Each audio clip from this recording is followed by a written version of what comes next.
nuestro Dios el Padre y en su Hijo Cristo. La semana pasada estuvimos viendo la crucifixión y vimos al Señor Jesús abandonado absolutamente en la cruz, despojado de toda satisfacción, de todo alivio, como si todos los dolores se hubiesen agolpado sobre su cabeza. Vimos al Señor Jesús hecho el blanco de todas las flechas. Le atacan los soldados romanos, le atacan los líderes judíos, le atacan los que pasan, le atacan los que mueren a su lado. El Padre también le ataca. Lo ama, pero lo destroza. Lo ama, pero lo sujeta, lo pone bajo maldición. Y allí fue herido y desolado y abatido. Pero justo antes de expirar, él gritó como un campeón desde la cruz. Dio un grito de victoria. ¿Recordáis? Consumado es, está hecho, he cumplido la tarea. Con un grito imponente. Dijo que todo estaba realizado, que todo estaba completado. Así que a Jesús, dijimos, no lo están matando, Él está dando su vida voluntariamente. Y Él está dando su vida voluntariamente para cumplir la tarea que el Padre le ha encargado.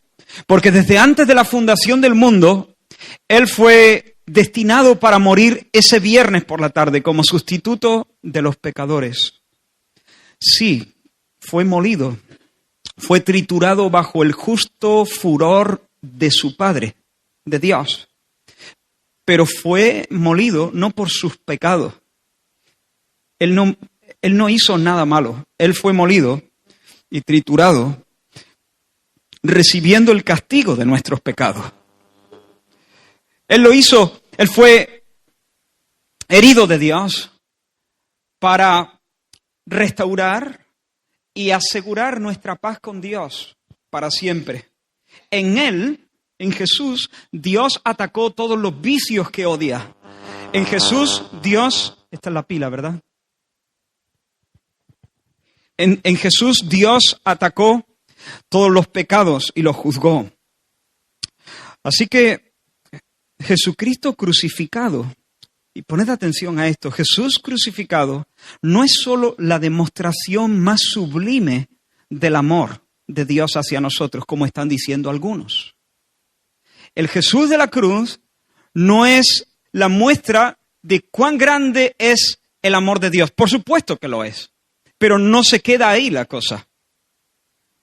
El Jesús crucificado es el sacrificio que carga con la ira de Dios y la aplaca para que Dios nos sea propicio.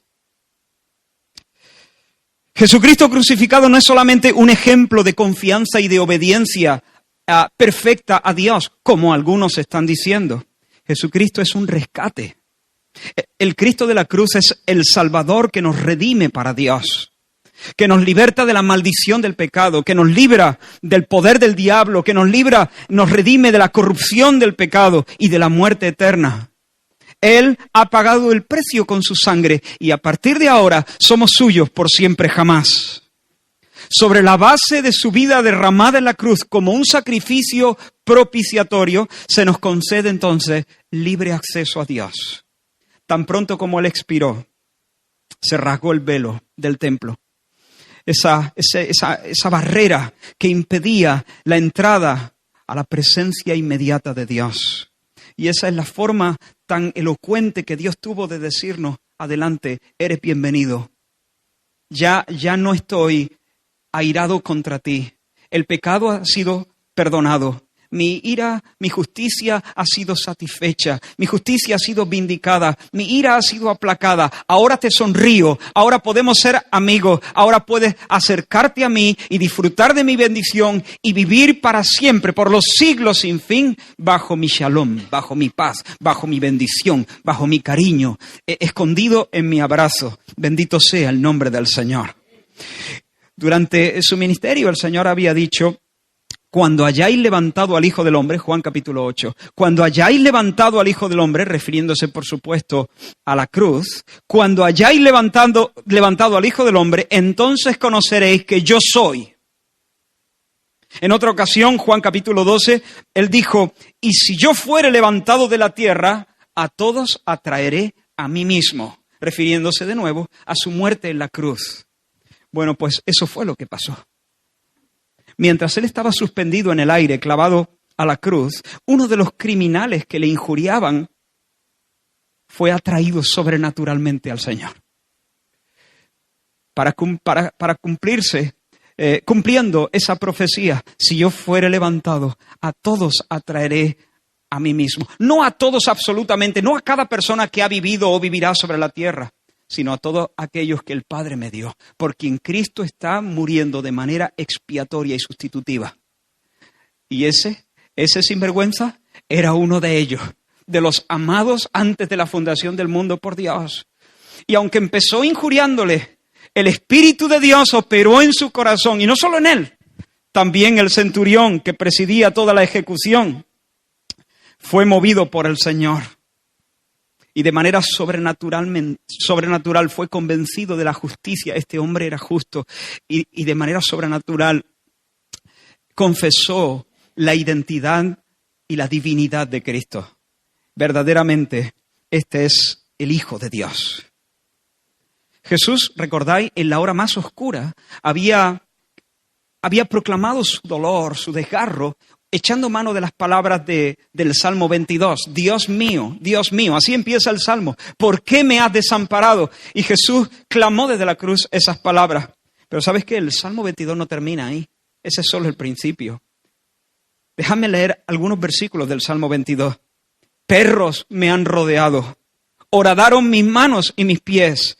Puedo contar todos mis huesos, entre tanto que ellos me miran y me observan. Repartieron entre sí mis vestidos y sobre mi ropa echaron suerte. Y ahora pon atención, mas tú, Jehová, no te alejes. Fortaleza mía, apresúrate a socorrerme. Sálvame de la boca del león, líbrame de los cuernos de los búfalos. Anunciaré tu nombre a mis hermanos. Se acordarán y se volverán a Jehová todos los confines de la tierra. Y todas las familias de las naciones adorarán delante de ti, porque del Señor es el reino y Él regirá la tierra, las naciones, perdón. Así que las primeras escenas del Salmo 22 son de sufrimiento, pero el Salmo 22 termina en un tono de victoria. Las angustias van a desembocar en la conversión de las naciones, la conversión de los gentiles. Y allí lo tienes, el centurión, delante de aquella escena, totalmente sorprendido por lo que está pasando, convencido sobrenaturalmente por el Espíritu de Dios, clama, este hombre era justo, este hombre era el Hijo de Dios, y está dando cumplimiento a esa profecía. Tales son, hermanos, los triunfos de la cruz de Cristo. Y ahora sí vamos a leer. Jesús está suspendido en la cruz, acaba de expirar, y dice en el versículo, Marcos 15, y comenzamos la lectura en el versículo 40, Marcos 15, 40. Y dice la Escritura, también había algunas mujeres mirando de lejos, entre las cuales estaban María Magdalena, María la madre de Jacobo el menor y de José, y Salomé, quienes cuando él estaba en Galilea le seguían y le servían, y otras muchas que habían subido con él a Jerusalén. Cuando llegó la noche, porque era la preparación, es decir, la víspera del día de reposo, José de Arimatea, miembro noble del concilio, que también esperaba el reino de Dios, vino y entró osadamente a Pilato y pidió el cuerpo de Jesús. Pilato se sorprendió de que ya hubiese muerto, y haciendo venir al centurión le preguntó si ya estaba muerto. E informado por el centurión, dio el cuerpo a José, el cual compró una sábana y quitándolo, lo envolvió en la sábana y lo puso en un sepulcro que estaba cavado en una peña e hizo rodar una piedra a la entrada del sepulcro. Y María Magdalena y María, madre de José, miraban dónde le ponían. Cuando pasó el día de reposo, María Magdalena, María la madre de Jacobo y Salomé compraron especias aromáticas para ir a ungirle. Y muy de mañana, el primer día de la semana, vinieron al sepulcro ya salido el sol.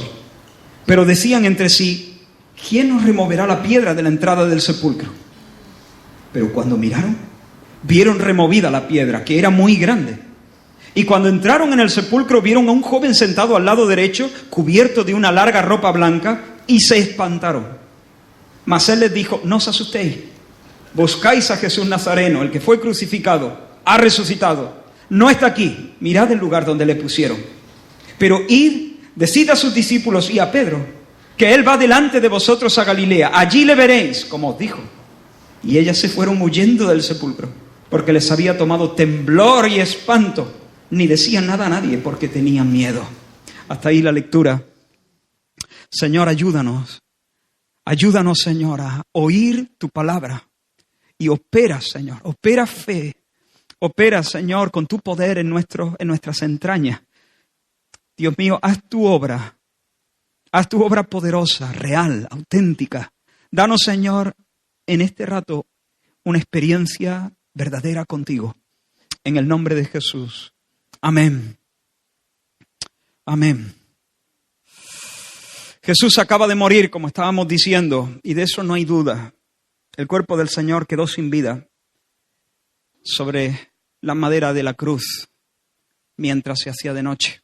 Estaba muerto. Y Marcos se preocupa de dejarlo muy claro. Y Marcos se preocupa en despejar cualquier duda al respecto. Jesús estaba muerto. No estaba desmayado, estaba muerto.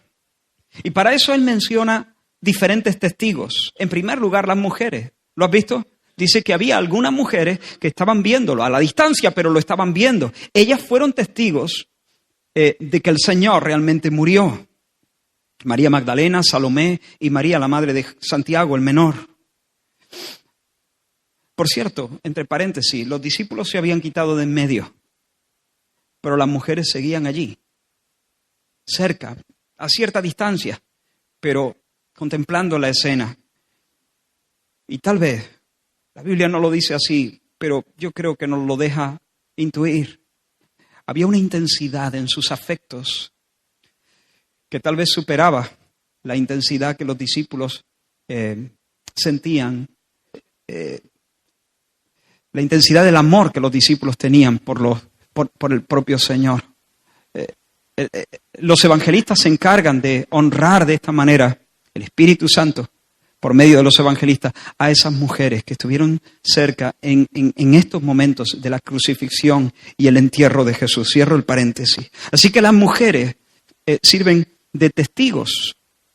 Pero también José de Arimatea. A los romanos, cuando crucificaban a alguien, no les importaba dejar los cuerpos ahí durante días incluso, bajo el relente de la noche y el calor del día, para que los pájaros los picoteasen y los perros se los comiesen, porque los crucificados no estaban a mucha altura, estaban a poco del suelo. Pero Dios había dispuesto que el Señor fuese sepultado. Por eso Él obró también sobrenaturalmente en el corazón de José de Arimatea, que era uno de los miembros más importantes del Sanedrín. Toda esa compañía de líderes que acababan de condenar y de ajusticiar a Jesús. Hasta aquí, José de Arimatea había sido un hombre que, aunque íntimamente se identificaba con Jesús y se identificaba con su mensaje del reino de Dios y esperaba el reino de Dios, pero había permanecido como un discípulo clandestino, secreto, porque tenía miedo. Juan nos dice en su evangelio que José de Arimatea, que era discípulo de Jesús, nos dice en el capítulo 19, versículo 38, pero secretamente, por miedo de los judíos, rogó a Pilato que le permitiese llevarse el cuerpo de Jesús. Y sigue diciendo Juan un poquito más adelante, dice, también Nicodemo, el que había visitado a Jesús de noche. ¿Recuerdas en Juan capítulo 3? A quien Jesús le dijo, es necesario que nazca de nuevo. También Nicodemo vino trayendo un compuesto de mirra y áloes, como 100 libras. Y tomaron pues el cuerpo de Jesús, él y José de Arimatea, y lo envolvieron en lienzos con especias aromáticas, según es costumbre sepultar entre los judíos. Mira, José de Arimatea hasta aquí había sido un cobarde. Su fe era sincera, pero estaba lleno de temor al hombre. Quizá, ¿qué van a decir? ¿Voy a perder mis privilegios? Seguramente me sacarán del Sanedrín. Tal vez voy a tener problemas mayores. Pero algo ha pasado aquí. El Espíritu de Dios se está moviendo en el criminal que muere al lado, se está moviendo en el centurión que preside la ejecución, se está moviendo en el corazón de José de Arimatea, se está moviendo también en el corazón de Nicodemo. Otro discípulo que hasta ese momento ha permanecido medio secreto, pero que ahora decide, junto con José, honrar a Jesús y, por cierto, sepultarle con honores. Porque no es normal traer 35 o 40 kilos de especias para ungir un cadáver. Eso no es normal, eso solamente se hace con los reyes. Pero ahora estos dos discípulos que hasta aquí han sido secretos, quieren honrar a Jesús de alguna manera. Compran una sábana nueva, descuelgan a Jesús. José de Arimatea lo coloca en un sepulcro que no ha sido estrenado y que está cavado en la roca, que seguramente era para él y para los suyos. Les lavan el cadáver, untan las gasas con esa especie de aloe, esa mezcla entre aloe y mirra, y entonces envuelven el cuerpo de Jesús ya limpio, ya lavado, como si fuera una momia. Así es como ungían. Y todas esas gasas estaban llenas de perfume para evitar que el cuerpo hediese demasiado. Así que no solamente tenemos a las mujeres como testigos de la muerte del Señor, sino que tenemos a estos dos que son hombres conocidos, que son hombres respetables, que fueron también testigos de que Jesús, cuando fue sepultado, cuando la piedra rodó, estaba muerto y más que muerto. Ellos lo descolgaron, ellos lo lavaron, ellos lo envolvieron en las telas, en las gasas, que tenía toda ese potingue de perfumes y de mirra y de aloes. Es decir, ellos estaban seguros de que Jesús no es que había perdido la conciencia, no estaba momentáneamente desmayado, no, estaba muerto. Pero de todos los testigos, quizá el más significativo es el centurión. Hemos leído cuando Pilato recibe la visita de José de Arimatea, que le pide el cuerpo de Jesús, Pilato se sorprende de que ya estuviera muerto, porque la cruz estaba diseñada, la crucifixión, para ser una tortura lenta. De hecho, algunos crucificados morían después de días. Y Jesús llevaba colgado en la cruz 6 horas. Demasiado pronto. ¿Cómo es que está muerto ya? Así que, ¿qué hizo? ¿Qué hizo Pilato? Llamó al especialista. Llamó al centurión. Si había una persona que sabía distinguir y certificar realmente una muerte, ese era el centurión, que posiblemente había visto centenares de muertes. Así que si el centurión dice que Jesús está muerto, Jesús está muerto. Como digo, cuando la piedra rodó sobre la entrada del sepulcro, el cuerpo de Jesús quedó a oscuras, sin pulso, frío, rígido, como todos los cuerpos muertos. Jesús estaba muerto y su entierro fue la guinda de su humillación, descendiendo al polvo como Jonás había descendido al corazón, a las entrañas de la tierra en el vientre de aquel pez. Y allí quedaron en ese sepulcro sus restos mortales en el silencio más absoluto, envueltos en la negrura de la muerte. Así que cuando la piedra rodó, la tierra cerró sus fauces y el cuerpo de Jesús quedó inerte en el sepulcro.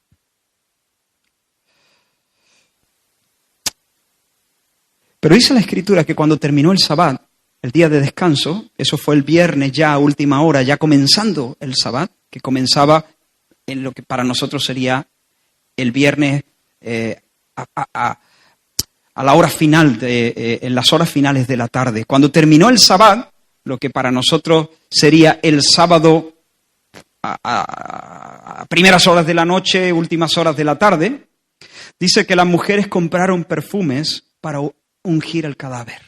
Compraron perfumes, se fueron a su casa y se levantaron muy de mañana. Y el domingo, cuando apenas estaba amaneciendo, partieron hacia el sepulcro. Y de nuevo aquí yo quiero ver un gesto de amor, de cariño, de honra hacia el Señor, porque quieren honrarle en su muerte, quieren llorarle y quieren perfumarle y quieren decirle adiós en condiciones a Jesús, porque no han podido decirle adiós en condiciones. Pero hermanos, ellas no están preparadas para ver lo que van a ver en un momento. Ellas iban preocupadas, ¿quién nos va a remover la piedra? Nosotras no podemos remover la piedra, pero cuando llegan, la tumba está abierta, la piedra ha sido ya removida. Ahora quiero abrir un paréntesis aquí, un momento. ¿No será que se han equivocado de tumba? Porque algunos han dicho eso.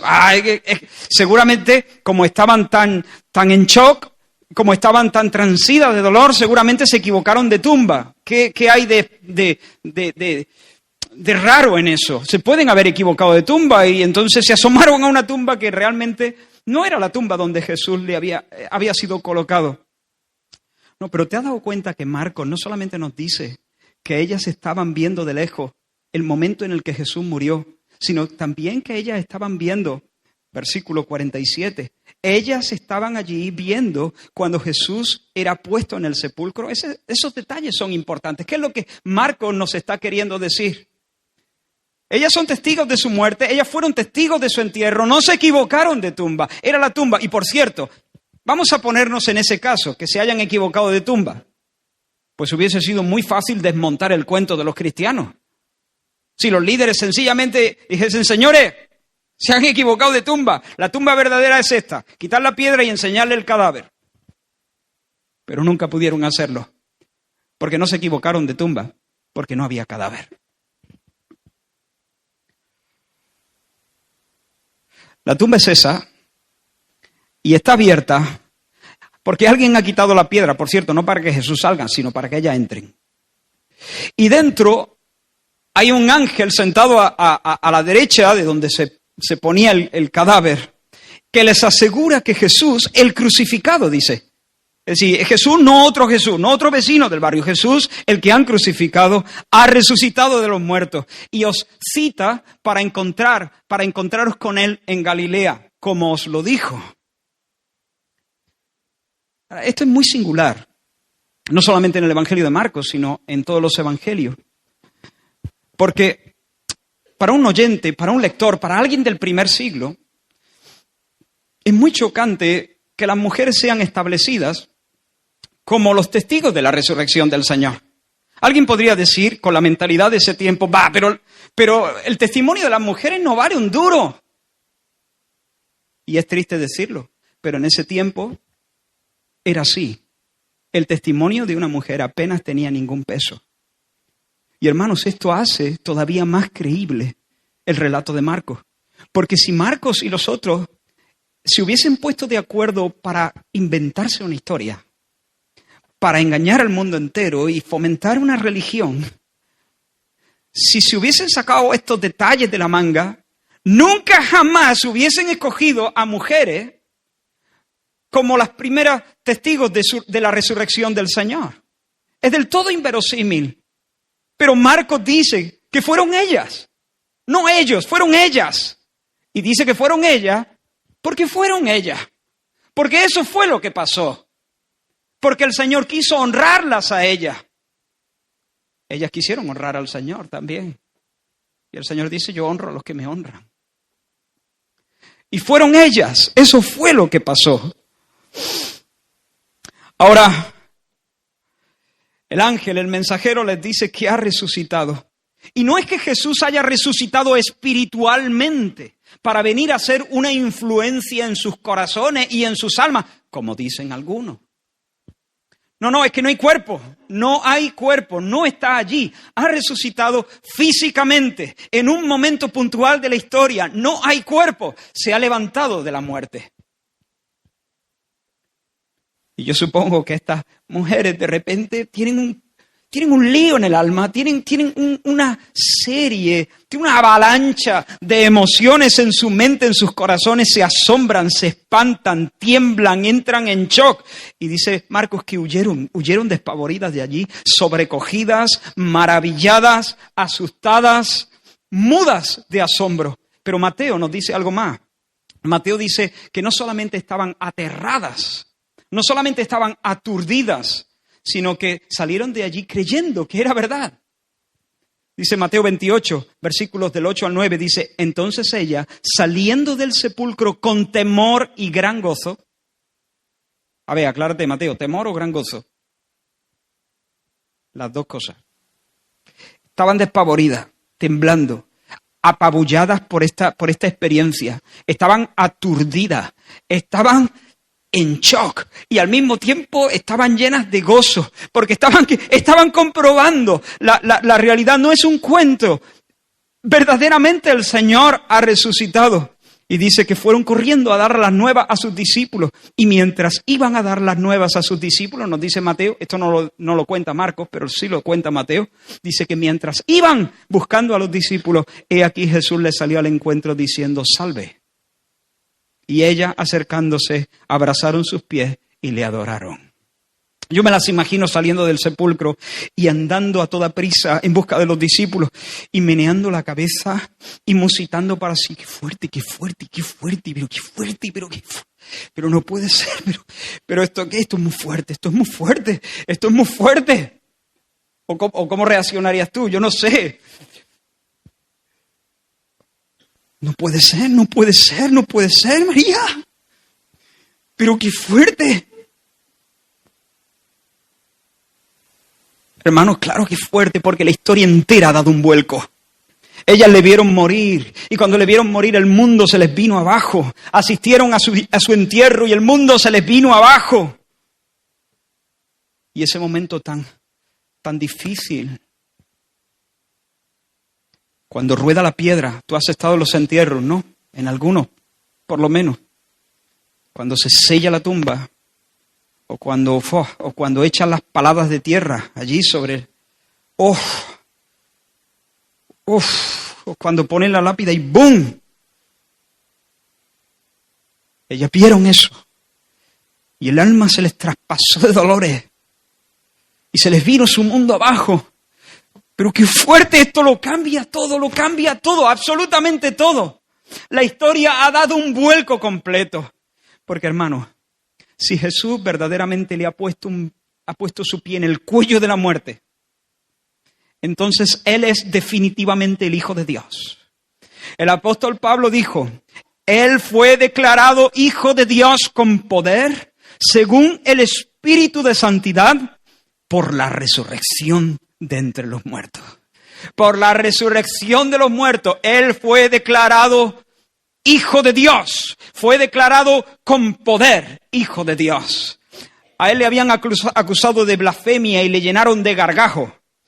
Pero el veredicto del Padre es este: mi hijo eres tú, yo te engendré hoy, pídeme y te daré por herencia a las naciones y como posesión tuya los confines de la tierra. Él fue por la resurrección declarado Hijo de Dios con poder, según el Espíritu de Santidad. Bendito sea el nombre del Señor. Si Jesús realmente ha sido sacado por el Padre del sepulcro, entonces es porque el Padre ha aceptado el sacrificio que Jesús ha hecho en favor de los pecadores. El Padre ha calibrado su obra, la ha pesado en su balanza y el Padre ha quedado satisfecho. ¿Sabes qué significa eso? Que estamos a salvo. Eso es lo que significa. Que los pecados han sido verdaderamente cubiertos. Que el Señor nunca más se acordará de ellos, como ha prometido. Ya no hay culpa, ya no hay castigo, nunca más. El apóstol Pablo también en la epístola a los Romanos dice, Él fue entregado por nuestras transgresiones y resucitado para nuestra justificación. Es decir, su resurrección es la garantía de que su obra expiatoria ha sido un éxito. Todo un éxito. Lo ha hecho bien, el Padre lo ha recibido y por lo tanto nosotros estamos a salvo. No hay culpa, no hay castigo, el Padre nos sonríe y nunca hará otra cosa. Si Jesús, hermanos, ha salido triunfante del sepulcro, fíjate que antes he dicho, si el Padre lo ha sacado del sepulcro, porque Dios Padre fue quien resucitó a Jesús. Y ahora acabo de decir que si Jesús ha salido él triunfante del sepulcro, porque Él mismo tomó su propia vida, es el Padre y es el Hijo, los agentes de la resurrección. Si Jesús verdaderamente ha salido del sepulcro, entonces ha ganado para nosotros una nueva vida.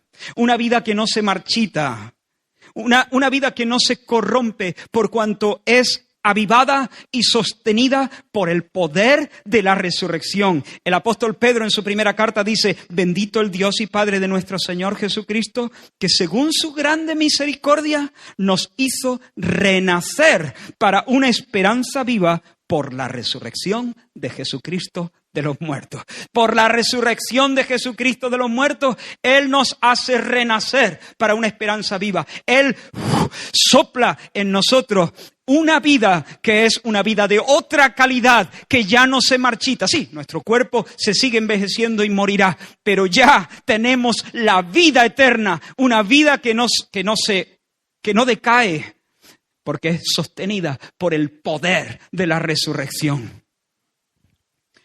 Pero Dios, que es rico en misericordia, Pablo a los Efesios, por su gran amor con que nos amó, aun estando nosotros muertos en pecados, nos dio vida juntamente con Cristo y juntamente con Él nos resucitó.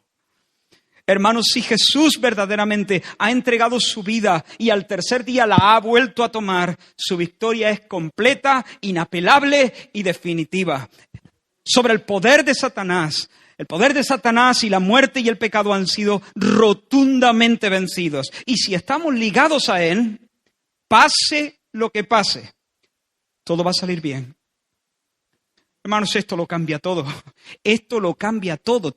Pase lo que pase, todo va a salir bien. Las cosas agradables, las cosas desagradables, todas ellas obran para nuestro bien. Si realmente Jesús salió de esa tumba venciendo a la muerte, y si yo por la gracia de Dios estoy ligado a Él, no importa si estoy pasando un valle de sombra de muerte, esto lo cambia todo.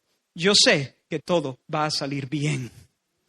Porque el diablo ha sido vencido, la muerte ha sido vencida, el pecado ha sido vencido, y cuando todo acabe, yo estaré de pie del lado de los vencedores.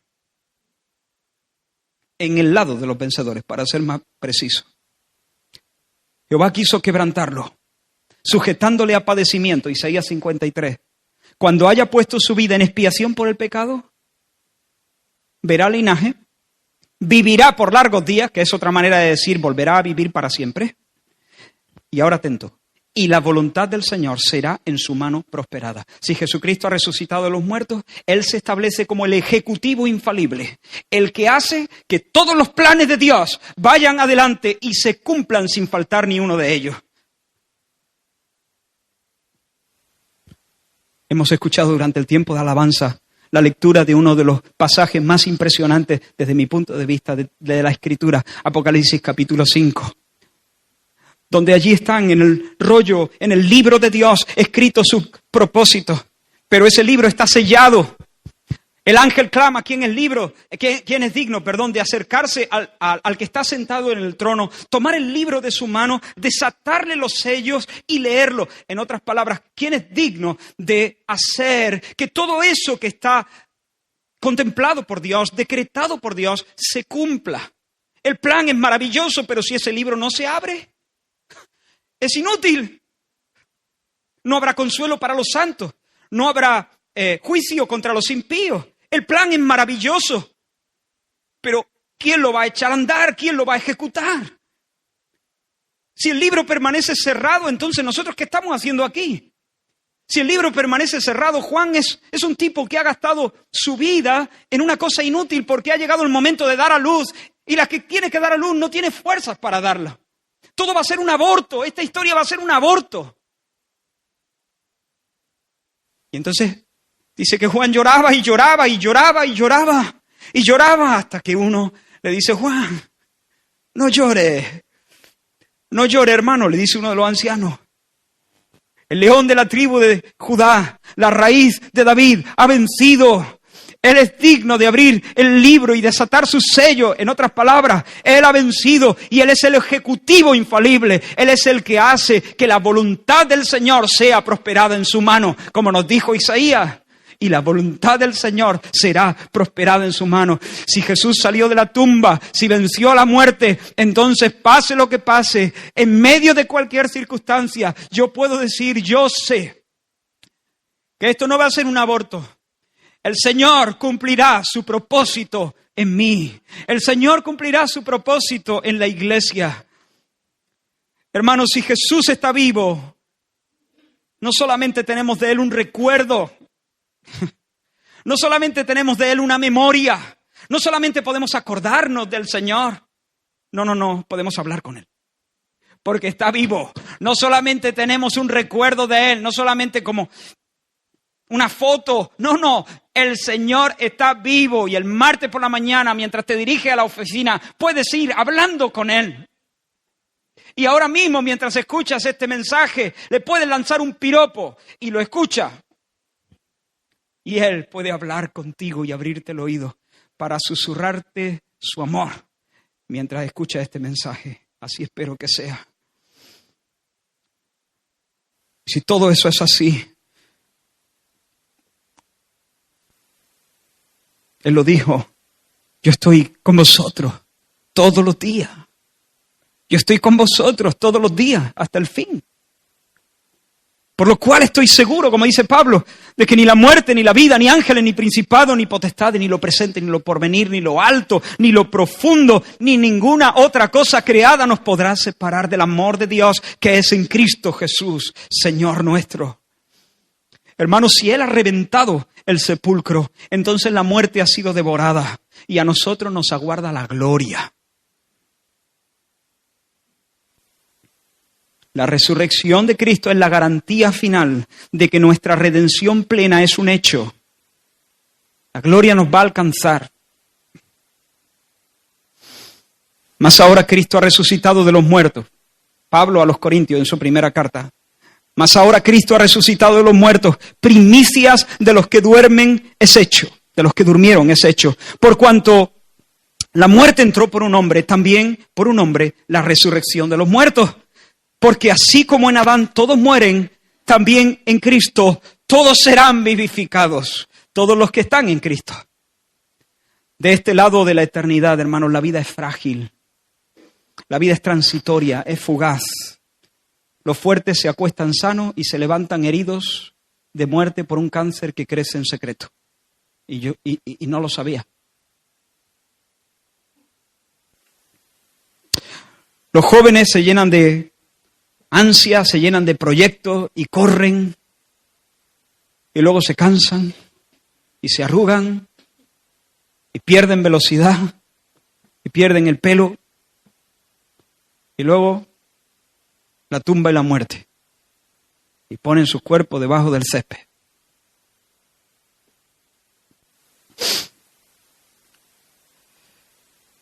Pero hermanos, si esto es verdad, si Jesús salió de esa tumba, esto lo cambia todo. A pesar de la inevitable decadencia, a pesar de la muerte, si Jesús ese domingo por la mañana salió de la tumba, la muerte ya no asusta. No asusta. Es fea, pero no tiene aguijón. Es fea, pero viene desarmada. El cristiano puede cantar mientras recorre el valle de la vida, bajo la constante amenaza de la mordedura de la muerte. Pero en virtud de nuestra unión con Cristo y la presencia del Salvador resucitado por su Espíritu en nosotros, el cristiano sabe que la muerte ya no tiene la última palabra. La victoria de la muerte es aparente. La victoria de la muerte es provisional. Algunos ya no están entre nosotros, han sido mordidos por esa enemiga fea. Pero su victoria sobre nuestros seres queridos que han muerto en el Señor, Consuelo, por ejemplo, su victoria es aparente y provisional. Porque cuando el vencedor regrese, nuestros cuerpos, que tal vez ya estén durmiendo en el polvo, se levantarán radiantes y la creación entera será restaurada y alcanzará su plenitud, su máxima realización. Y en la casa de nuestro Padre, por los siglos sin fin, nosotros vamos a gritar desde nuestros huesos y desde nuestras entrañas, sin dolores ni en el cuerpo ni en el alma. Vamos a gritar, todo es bueno, todo es bueno en gran manera. Todo es bueno en gran manera, como gritó Dios cuando terminó su creación y como gritará Dios y nosotros cuando Él termine su recreación, su redención bendita. Y esta promesa, hermanos, nos llena de ánimo para aceptar y para enfrentar los sufrimientos presentes. ¿Estás sufriendo? Sí, posiblemente. Aquí hay personas que están sufriendo. Aquí hay personas que están sufriendo mucho más de lo que tal vez la media esté sufriendo. Pero los sufrimientos, si Jesús salió de la tumba, solo duran un rato. Y aunque el llanto siempre es llanto, nadie disfrutó nunca de un sufrimiento. Aunque el llanto siempre es llanto, está preñado de esperanza. Pues de aquí a poco, el que ha de venir vendrá. Y como dice el Señor, así estaremos para siempre con el Señor. La historia ha dado un vuelco, hermanos. Podemos mirar a nuestro enemigo a los ojos, a la muerte, y decirle, muerte, venga, ¿dónde está tu victoria? Eres devorada. Nuestro hermano ha sido tu muerte. Como dice la Escritura, oh muerte, yo seré tu muerte. Igual que Goliat cayó a los pies de David, ese fanfarrón que mantenía a todo el pueblo bajo temor, temblando. La muerte ha mantenido a todos temblando. Nadie se le ha podido enfrentar. Pero hermanos, tenemos un campeón que lucha a nuestro lado. Nuestro David le corta la cabeza al Goliat de la muerte. Bendito sea el nombre del Señor. Y en la recta final de este mensaje, ya sabéis que mis rectas finales son largas, ¿eh? Quiero destacar cuatro rasgos de Dios que brillan en este pasaje con una luz excepcional. En primer lugar, muy rápidamente, la soberanía de Dios. La soberanía de Dios. Dios está arreglando cada detalle, cada cosa que ocurre en la muerte y en el entierro de Jesús. Es increíble, pero las cosas no es el azar. Es Dios orquestando todo de tal manera que se cumpla al dedillo todo lo que estaba profetizado sobre Jesús. Hay decenas de profecías que se cumplen en esas horas, sin que Jesús, digamos, tenga, humanamente hablando, ningún control, ¿no? La traición, incluyendo el precio de la traición, el maltrato recibido por los romanos, el reparto de sus ropas, el hecho de haber sido herido y traspasado por la lanza, el hecho de haber sido ejecutado entre malhechores, el que no se quebrantase ninguno de sus huesos, aunque hubo una petición formal para que a los que estaban siendo ejecutados se les quebraran las piernas. Pero cuando el soldado que tenía que ejecutar esa orden se les daba con un mazo de hierro en las piernas de los crucificados, y entonces cuando les partían los huesos, los crucificados ya no podían, no tenían fuerza para apoyarse sobre el clavo y sobre la pequeña tablita que ponían abajo para respirar, y entonces enseguida morían de asfixia. Les quebraban las piernas y era cuestión de minutos. Y viendo que estaba llegando el Sabbat, tenemos que celebrar nuestra fiesta, gloria a Dios, parten las piernas para que las celebramos con limpia conciencia. Pero cuando el soldado viene, se da cuenta que Jesús ya está muerto. Y entonces lo que hace es que no le parte las piernas. Había una profecía al respecto, que no se le partiría ningún hueso. Y había otra profecía que diría, mirarán al que traspasaron. ¿Y qué hizo el soldado? Y lo traspasó. Dios está orquestando todas las cosas. Lo que vemos aquí es algo que brilla de una manera preciosa en este texto. Dios es soberano, Él manda, Él orquesta, Él dirige todas las cosas. Nada pasa sin su orden. Él decreta de tal forma que las cosas sucedan como Él quiere que sucedan. Dios no suelta la rienda del universo. Controla hasta la última molécula que se mueve en este vasto universo. La segunda cosa, la justicia de Dios.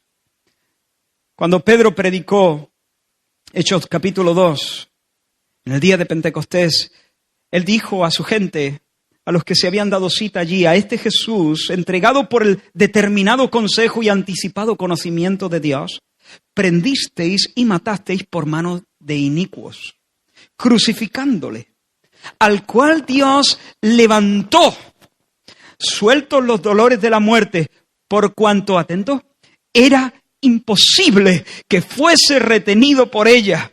Porque David dice de él, porque no dejarás mi alma en el Hades, ni permitirás que tu santo vea corrupción. Me hiciste conocer los caminos de la vida, me llenarás de gozo con tu presencia. Precioso pasaje.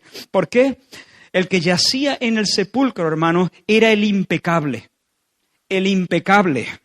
Jamás hizo nada para merecer la muerte. Nunca mereció siquiera un reproche. Cada paso, cada gesto, cada pensamiento, cada motivación fue una exhibición de pureza, de nobleza, de valentía, de santidad pura. El que yacía en el sepulcro era el hijo obediente, el siervo manso y humilde. Había muerto porque en obediencia al Padre había apurado la copa amarga que el Padre le entrega. Había muerto obedeciendo de forma radical, sin componenda. Merece el aplauso, merece la aprobación, merece la honra, merece el premio, merece el beso, merece que los ángeles le adoren, merece una ovación cerrada de todo el universo. Eso es lo que merece. ¿Qué hace el impecable en el sepulcro? Merece que el Padre le dé lo que anunció darle. Lo que anunció por boca del profeta Isaías: yo le daré parte con los grandes y con los fuertes repartirá despojos, por cuanto derramó su vida hasta la muerte y fue contado con los pecadores, habiendo él llevado el pecado de muchos y orado por los transgresores. Yo le daré parte con los grandes. Eso es lo que merece el que yace en el sepulcro. Merece vida, merece gozo, como dice el texto. Me hiciste conocer los caminos de la vida, me llenarás de gozo con tu presencia. Eso es lo que merece el que está en el sepulcro. Merece un nombre, sobre todo nombre. Merece que todas las rodillas se doblen delante de él. ¿Y sabes lo que hace el Padre? El Padre hace justicia y le da lo que merece. Ahora sí, hace un rato hizo justicia, aplicando sobre él la pena de nuestros pecados. Pero ahora hace justicia porque él no ha pecado y es imposible que sea retenido por la muerte. Y ahora sí, pletórico de gozo, el Padre lo levanta de entre los muertos. El Padre justo le da lo que merece: vida, gozo, luz, gloria, honra, inmortalidad, paz, belleza indescriptible, lo que merece.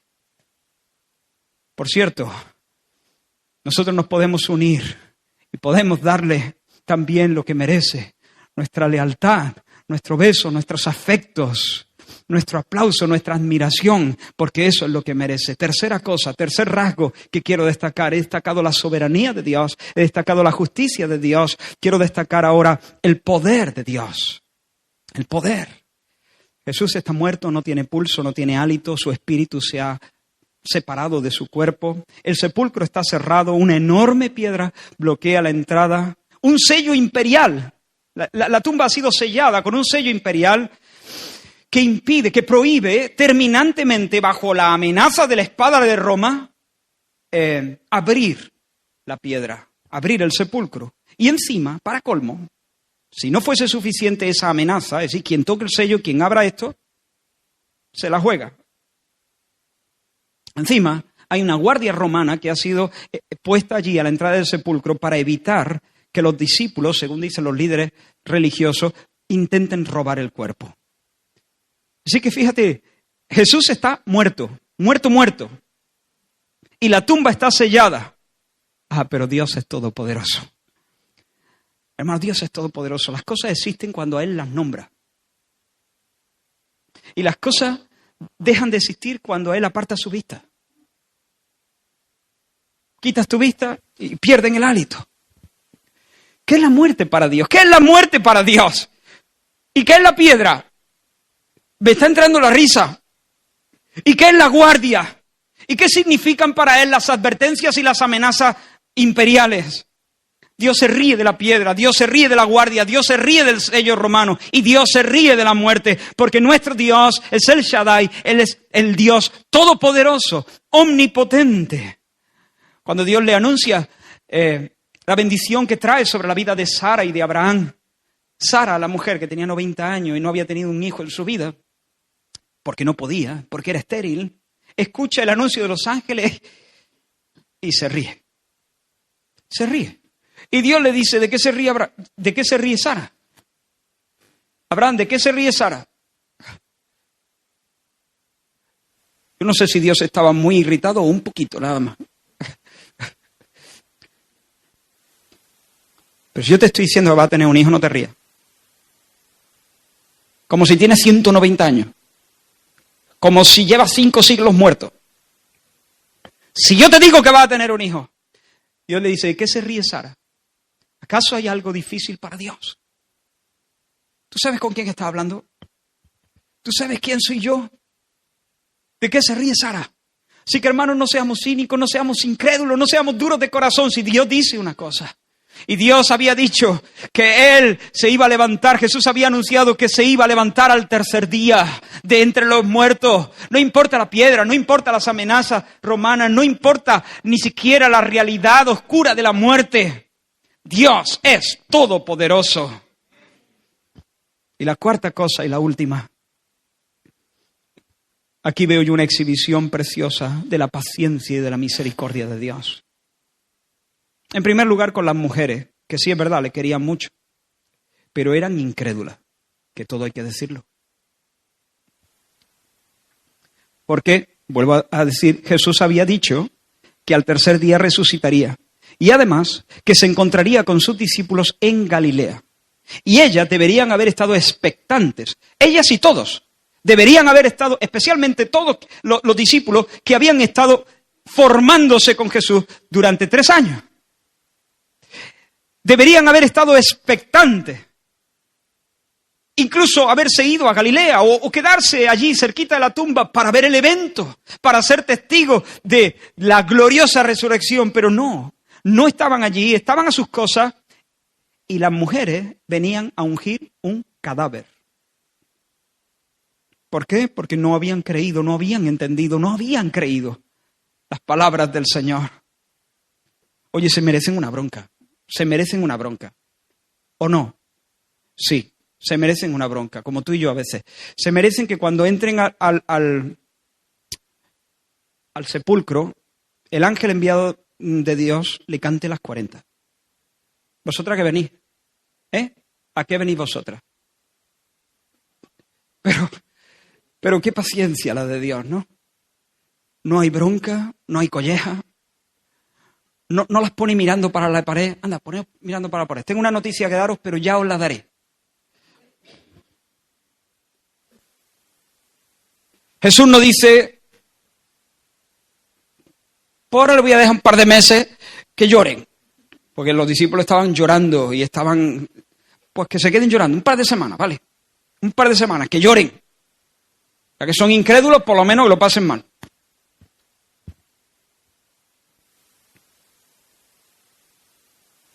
Te sonríes porque esa es muchas veces la manera en que nosotros actuamos. Pero Dios es mejor que nosotros.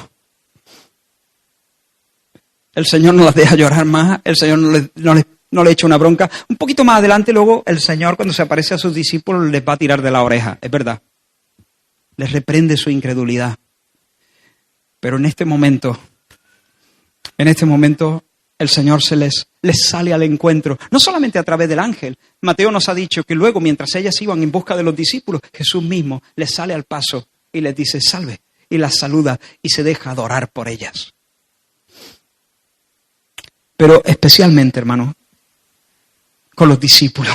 Con los discípulos dice a las mujeres, el ángel le dice el Señor, que le digáis a los discípulos que Él, así como os anunció, Él se va a reunir con vosotros en Galilea. Ya sé que cada uno salió a sus cosas, salió despavorido, que os quitasteis de en medio, pero ¿sabes qué? Él es el buen pastor. Y como buen pastor se levanta y va a pegar su chiflido, y ahora lo está haciendo a través de mí. Estoy parafraseando al ángel, y os está convocando a sus ovejitas en Galilea. Él no ha renunciado a vosotros. Vosotros habéis quitado de en medio, pero Él otra vez os vuelve a reunir en torno a Él, porque sus proyectos siguen adelante y sigue contando con vosotros. Pero especialmente, hermano, ya sabes a quién voy a mencionar ahora, ¿no? A Pedro. ¿Te has dado cuenta cómo el ángel le habla a las mujeres? Y decirle a sus discípulos y a Pedro. La Biblia, yo he visto que la Biblia no desperdicia lenguaje, no desperdicia saliva, no desperdicia tinta, perdón. Hay una cierta economía. Los relatos son bastante sobrios. Y yo pregunto, ¿no hubiese bastado decirle a las mujeres, id y decirle a sus discípulos que Él va delante de vosotros? ¿Acaso Pedro no era un discípulo? Eso es como si yo digo, id y decirle a toda la congregación y a Rafa Osuna. Bueno, Rafa es un miembro de la congregación. ¿Por qué lo menciona aparte? Pues hermano, es muy sencillo. Tú ya lo sabes. Porque Pedro necesitaba escuchar su nombre. Necesitaba escuchar su nombre. Porque si no, el Señor no lo hubiera dicho. Y yo me imagino a las mujeres llegando allí, a los discípulos, atropellándose unas a otras y diciendo, no está. Un momento, no está aquí, no está el Señor. Había un ángel vestido de ropa blanca. Espérate un momento, María, siéntate, explícame las cosas más despacio. No está resucitado. Y de repente, quizás los discípulos empiezan a... Pero tal vez Pedro está allí en un rincón. Esto no lo dice la Biblia, esto son imaginaciones mías, pero no me cuesta imaginar esta escena. Tal vez Pedro está allí en un rincón y la mujer, Pedro, ¿qué te pasa? Alegra esa cara, hijo. El Señor ha resucitado, se va a encontrar con nosotros en Galilea. Sí, y vosotros. ¿No te lo crees? Sí, y vosotros. Supongo que el diablo estaba haciendo su obra mala y perversa en el corazón de este hermano nuestro, que había caído tan bajo como negar a Jesús en su cara. En el momento crítico, hasta con maldiciones, se había desentendido del Señor y había maldecido y había negado conocerle. Y el diablo estaba diciendo, Pedro, qué desgraciado eres. Para ti ya no hay salvación en Dios. Muchos dicen de mí, como el salmista, no hay salvación para él en Dios. Y el diablo hace esa tarea. O bueno, en todo caso, sí, vale, hay salvación, la salvación no se pierde, tienes buena teología. Pero ni de lejos aspires a ser lo que un día estabas llamado a ser. Te has descolgado. Ahora confórmate con una segunda categoría. El Señor te ama y te perdonará, irás al cielo. Pero olvídate de las glorias que soñaste. Olvídate de algunas promesas porque has caído muy, muy bajo. Olvídate. Las cosas mejores son para los mejores. Y tú no eres uno de ellos. Pero imagínate a las mujeres. Él diciendo, vale, y vosotros, yo ya. Pero Pedro, tú tienes que venir. No. Pedro, tú tienes que venir. Dijo tu nombre. ¿Qué? ¿Que dijo tu nombre? ¿Cómo? Que te mencionó, que dijo tu nombre, exactamente. María, no juegues con estas cosas. No, que dijo tu nombre. Él dijo, id y decirle a sus discípulos y a Pedro, no me juegues con esto. No, Pedro, hermano mío, que dijo tu nombre.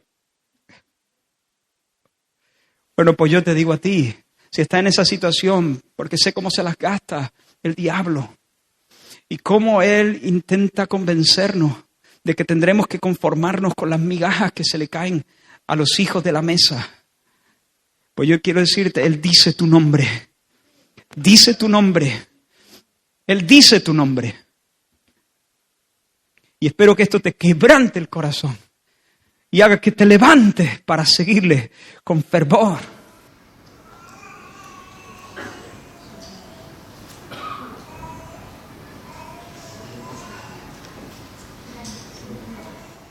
Si alguno piensa que su oportunidad ya pasó, que por tu pecado, por cosas muy sucias que quizá han sucedido en tu vida, el Señor ya no puede contar contigo. Que como he dicho, las cosas mejores son para los mejores, pero tú no estás dentro de ese grupo. Hermano, quiero decirte con todo mi corazón, hermana, la Biblia me enseña que el corazón de Dios se inclina hacia los peores, hacia aquellos que están llenos de fango. Y los busca. y los encuentra y exhibe en ellos toda su compasión. Si eres de lo peorcito, eres el candidato perfecto para que Dios muestre en ti toda su clemencia. Así que ven en arrepentimiento, ven en fe, levántate para el Señor. Él cuenta contigo, Él dice tu nombre. Dios no te va a dejar mirando para la pared mientras otros corren haciendo las obras de Dios. Dios no te va a dejar como un espectador en la cuneta, en un rincón. Él cuenta contigo y si tú te arrepientes, si tú te levantas en fe, no importa que hayas estado metido en lo más bajo, en lo más sucio, en lo más vergonzoso, eres el candidato perfecto para que Dios exhiba en ti su bondad, su poder, su gracia, como hizo con el apóstol Pablo, de lo peorcito, el peor de todo. Dijo Pablo, el peor. Pero esto es estratégico, dijo Pablo, porque Dios escogió el peor para demostrarle a todo el mundo la clemencia de Dios. Si Dios me puede salvar a mí, puede salvar a todos. Bueno, pues si tú eres de lo peorcito también, perfecto. Dios quiere mostrar en ti toda su clemencia y su compasión. ¿Recuerdas a Elías? Se tiró debajo de un árbol queriendo morirse. Y no quería morirse para estar con el Señor, Quería morirse para salir de la escena, para quitarse de en medio. Estaba ya agobiado, ya no puedo más, Señor, ya no puedo más, yo con esto no puedo. Regálame la muerte, quítame la vida, ya no puedo más. Y luego el Señor lo bendijo regalándole una comida en vez de una colleja. Es decir, que los patrones, no dijo Dios, vaya birria de profeta, te doy a comer con cuervos, te doy aceite de la viuda, hago milagros para ti, respaldo tu ministerio, escucha, te tiras debajo de un árbol pidiendo la muerte. ¡Anda! Sal de aquí que no te vea. Dios no hizo eso. Le pone un pan cocido a las brasas y una jarra de agua para que beba. Y luego el tío iba a decir. Elías come y se queda durmiendo y el ángel se queda allí esperando a que se despierte. Velando su sueño, qué buenos Dios, de verdad. Y come y duerme porque él necesitaba descanso, entre otras cosas. Y entonces el ángel le dice, venga, que te queda un largo camino. El Señor quiere encontrarse contigo en Horeb. Y luego llega Elías a Horeb y se mete en una cueva. Y Dios le dice, ¿qué hace aquí? Cuando Dios pregunta, no busca información. Ella sabe. Lo que pasa es que quiere que lo digamos, que lo reconozcamos, que seamos francos, que abramos el corazón. Que digamos las cosas como son, porque nos resulta tan fácil inventarnos una historia y ponernos el perfil bueno y enmascarar nuestras miserias. No, él quiere, venga, dímelo que yo te escuche. Y Elías finalmente se lo dice. No, estoy frustrado. Esto es un desastre, mi ministerio no avanza. Soy el único que queda y me buscan para quitarme la vida. Estoy frustrado y tengo miedo. ¿No? Y luego Dios exhibe toda su fuerza, todo su músculo, liando la traca porque trae un terremoto y trae un viento y que rompe las peñas y luego un fuego y lo que Dios está haciendo es mostrando su poder. Elías, mira mi músculo. Te vas a asustar tú de Jezabel. Mira mi músculo. ¿No? Y entonces Elías, cuando quita su mirada de Jezabel y empieza a mirar al Dios apabullante, ya es librado del temor al hombre, porque el que teme al Señor ya no tiene miedo del hombre. ¿No? Pero luego le dice, y Elías, no te he quitado la vida, eso ya lo sabes. Es más, nunca se la iba a quitar. Es curioso, qué sentido del humor, ¿no? El que estaba pidiendo la muerte nunca murió realmente, fue trasladado al cielo así. Pero, ¿sabes, Elías? Estoy pensando ungir a 3 personas en este momento, las 3 personas más importantes del mundo. Hazael por rey de Siria, Jehú por rey de Israel y Eliseo, el profeta que te va a suceder. Las 3 personas más determinantes en ese momento de la historia. ¿Y a que no sabes a quién voy a usar para ungir a los 3? Pues a ti te voy a usar. Así que cuando bajes de esta montaña, te voy a usar para ungir a Hazael por rey de Siria, Jehú por rey de Israel, Eliseo como profeta en tu lugar. Así es Dios, hermano. Así es Dios, que cuando estamos hechos polvo, reventados, queriendo morir, queriendo escaparnos, yo voy a dejar la iglesia, porque estamos heridos, porque estamos frustrados, porque estamos cansados, porque hay mucho pecado, mucho resto de pecado en nuestro corazón, porque a veces somos soberbios, porque a veces somos egoístas, porque a veces flirteamos y somos mundanos y coqueteamos con las cosas del mundo. Y cuando estamos allí debajo de nuestros árboles, Dios no nos aplasta, sino que Él todavía sigue cumpliendo su propósito en nosotros. Y tal vez si tú estás diciendo, yo ya no puedo más, ya no puedo con esto, pues no te queda nada. El Señor tiene buenos planes para ti. El Señor tiene buenas cosas y Él menciona tu nombre. Pero yo he hecho cosas muy feas, pero muy feas. Pero muy feas, muy feas. Ya, el Señor las sabe. El Señor la sabe. Si tú te arrepientes de corazón, si tú vienes al Señor en fe sencilla, el Señor te levanta, te restaura y te usa para su gloria. Termino. Si Jesús salió de la tumba, el que estuvo muerto volvió a vivir. El que estuvo muerto volvió a vivir. Si eso es así, eso lo cambia todo. Estás enfermo, te estás muriendo, no te queda mucho. Algunos más que otros. Algunos están enfermos de enfermedades mortales. Algunos están sufriendo mucho en el seno de su familia. Algunos tienen demasiadas relaciones que no son normales, que producen un constante dolor a tu corazón. Algunas personas sufriendo grandes crisis económicas. Otras personas sintiendo el sabor amargo de la traición. Otras personas están tranquilas y asentadas, pero no saben que la tormenta se desata esta tarde quizás.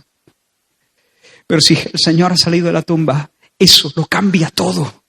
Eso cambia todo en tu enfermedad. Eso cambia todo en tus problemas familiares. Eso cambia todo si te da miedo envejecer. Eso cambia todo cuando te veas solo en un hospital. Eso cambia todo si tienes temores de morirte en una residencia sin que nadie te visite. Eso cambia todo, lo cambia todo, cambia nuestros temores. Eso lo cambia todo. Eso cambia todo si estás luchando con vicios. Eso cambia todo. Si no tienes paz con Dios, si Jesús realmente está vivo, eso le da un vuelco a la historia completamente. Y si tú no tienes paz con Dios en esta mañana, pero el Señor te está mostrando que eres pecador. Vuelvo a decirte lo que digo siempre, lo que la Biblia dice, esta es la buena noticia, que Dios no quiere tu muerte, Dios quiere salvarte. Jesús, Dios hecho hombre, vivió una vida perfecta y ganó mucho mérito. Pero ahora muere en tu lugar, soportando el peso de tus pecados y llevando el castigo de los mismos, para donarte su mérito. Tu porquería sobre Él, su mérito sobre ti. ¿Qué te parece?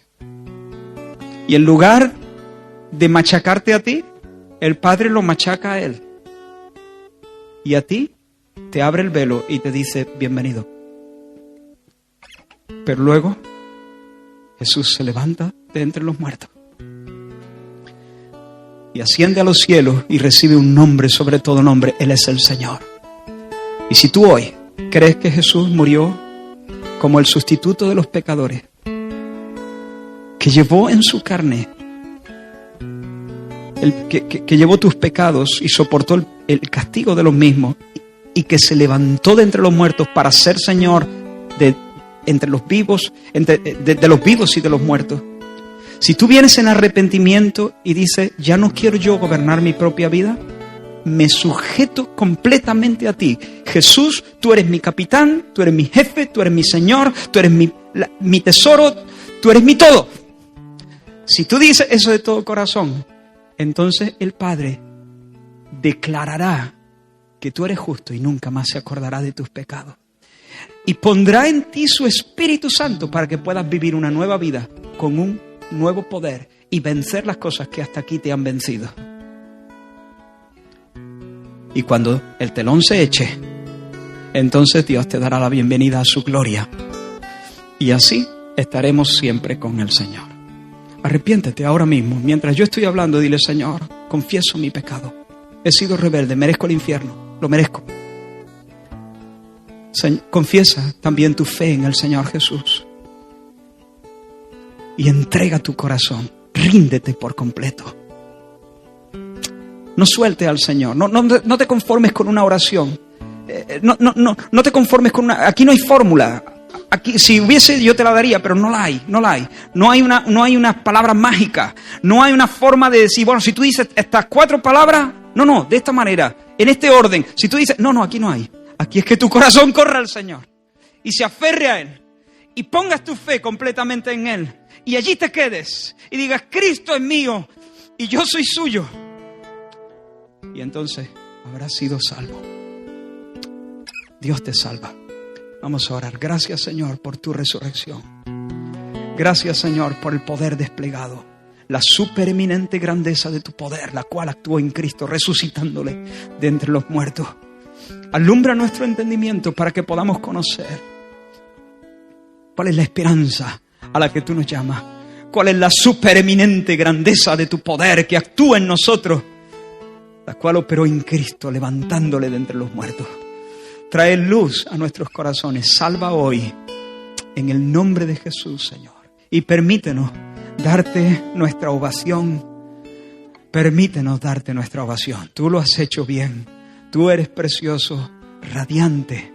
Tú mereces, a la diestra de Dios, ser lleno del gozo y de la vida y de la plenitud. Tú mereces la adoración. Amén y amén. Vamos a terminar alabando al Señor.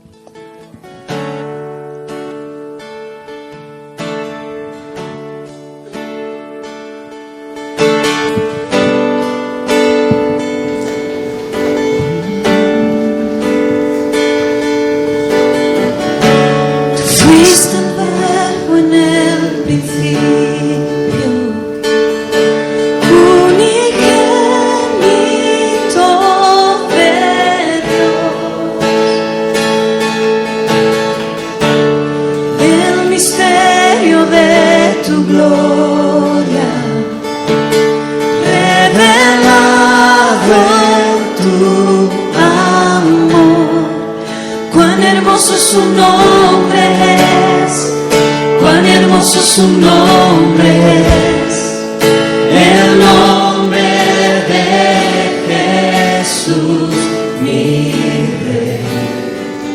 Cuán hermoso su nombre es, nada se iguala a él. Cuán hermoso su nombre es, no hay otro nombre.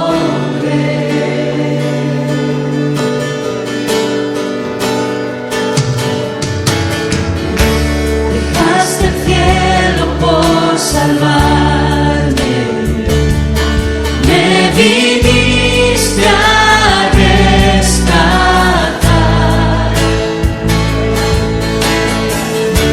Mi transgresión tú perdonaste, nada nos separará.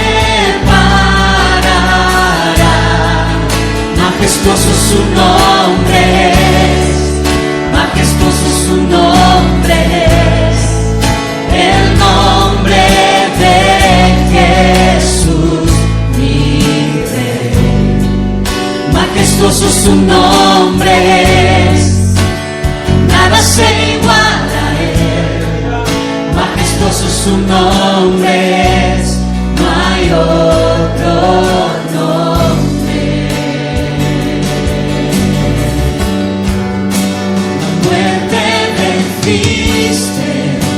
El velo partiste, la tumba vacía ahora está.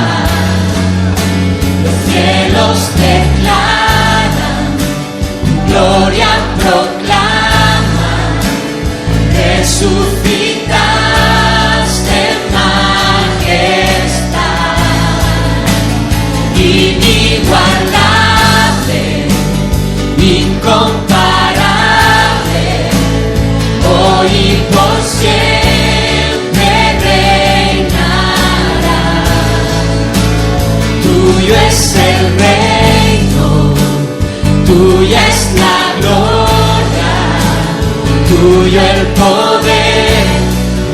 autoridad. Poderoso es su nombre, poderoso es su nombre, el nombre de Jesús, mi Rey. Poderoso es su nombre, incomparable es Él. Poderoso es su nombre, no hay otro nombre. Poderoso es su nombre, no hay otro nombre. La muerte venciste, el velo partiste, la tumba vacía ahora está. Los cielos declaran tu gloria.